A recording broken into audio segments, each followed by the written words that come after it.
The question is, does this shift to tactical gameplay make Metal Slug Tactics worth playing? Let's break it down with a look at its gameplay, visual style, and some areas where it falls short. By the end, you'll know if this game is right for you.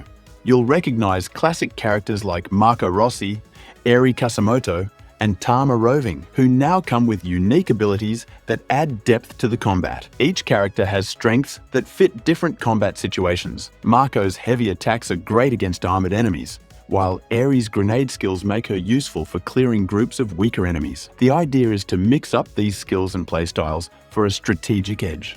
But in Metal Slug Tactics, combat has limitations that impact how you plan each move. For example, the game includes height mechanics, which means you can only attack enemies that are on the same level as you. For characters with ranged weapons, like sharpshooters, this can be a real frustration. If they're on higher ground, they can't shoot at enemies below, even if it logically seems like they should be able to. This restriction can make certain tactics feel unnecessarily limited and keep some strategic options off the table.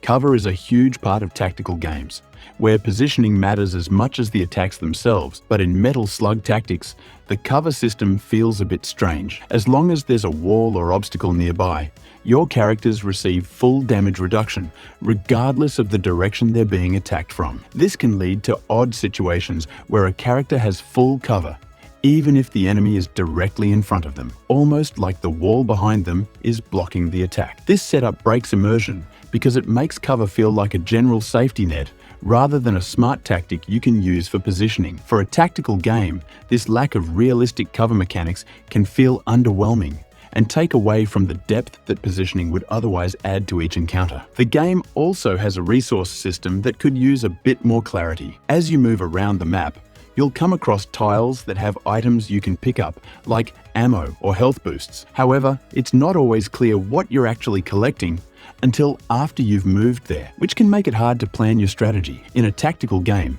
understanding what resources you're collecting and why can make a big difference. But here it feels a bit too vague. On top of that, the dodge system is a little strange. Characters have a dodge stat that improves with movement, which means that simply moving around the battlefield can make them harder to hit. While it sounds useful, this system encourages you to move just to gain dodge boosts, sometimes leading to random counterintuitive movements just to avoid attacks. Instead of adding to the strategy, it sometimes feels like you're moving around the map for no real purpose other than to game the system. Metal Slug Tactics includes mechanics that feel a bit forced, like the elevation system and dodge boosts. The height mechanics, for instance, limit you to fighting enemies only on the same level, which we mentioned before. Critics argue that these features add unnecessary complexity rather than genuine tactical depth. It's as if the game is trying to create strategic challenges, but the way it goes about it sometimes feels artificial. For players who love tactical games, these limitations might make the strategy feel less engaging and more like busy work. If you're a fan of the original Metal Slug games, you know that deep storylines weren't the main focus. The same goes here. Metal Slug Tactics offers a simple storyline, where General Morden, a recurring villain in the series, escapes once again and needs to be stopped. The plot is straightforward, and while it might feel a bit lacking for players who love intricate narratives, it's likely enough for longtime fans of the series.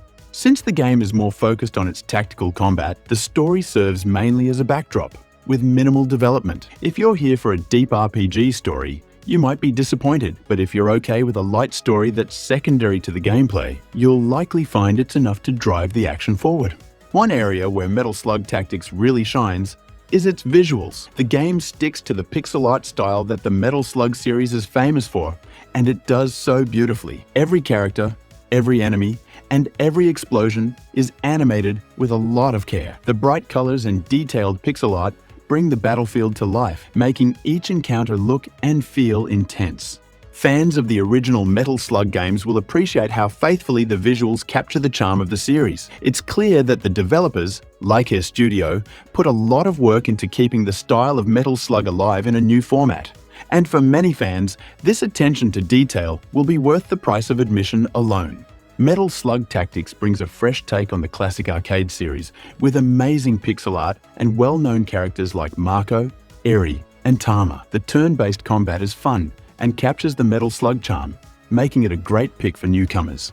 However, It's not perfect. The height mechanics limit attacks to enemies on the same level, which can be frustrating, especially for ranged characters. The cover system also feels unrealistic, providing full protection as long as there's a wall nearby, no matter where attacks come from. Some mechanics, like dodging and resource gathering, are a bit unclear and can make strategy feel awkward. In short, Metal Slug Tactics has plenty of tactical fun, but it might feel restrictive for those who prefer deeper, nostalgic charm and more realistic strategies. If you're here for the classic Metal Slug vibe in a new format, it's worth checking out. If you're curious about Sword of Convallaria and want to know if it's worth your time, check out our review. Click on the link and let's see if this tactical RPG is the right fit for you.